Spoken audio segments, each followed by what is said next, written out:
what book do we have this week?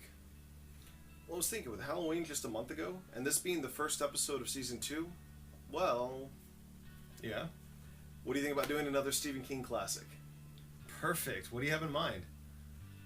Well, I was thinking we could do one of the first horror stories I ever read.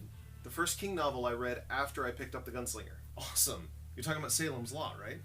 Yes, the first horror story I ever read. I like the horror movies, but I never picked up any books. After I read King's Gunslinger, I decided to give his other books a look, and this was first on the list.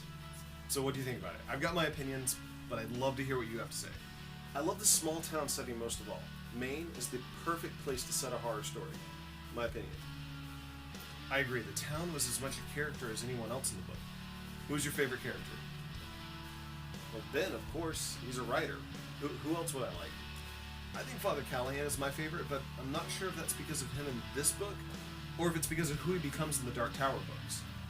I definitely liked him better in the Dark Tower books. His redemption story made what happened in Salem's Lot better in retrospect. What else did you like about the story? The writing.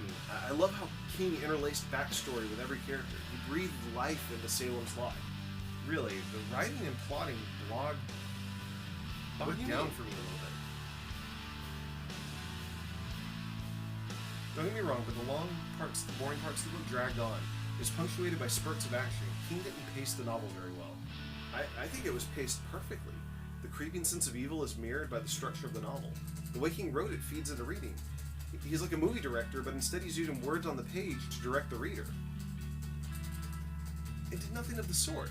This is another example of you caring more for the spirit of the writing than the law of the writing. It is a good book, but not a well-written book. I beg to differ. The interplay of plot and character development drove the story to a deeper place. Again, another example of you valuing story over structure. You know what? I can live with that. You can be the one who can't turn a blind eye to structure and such, and I'll be the blind optimist while reading that enjoys it for the sake of enjoying it. Deal?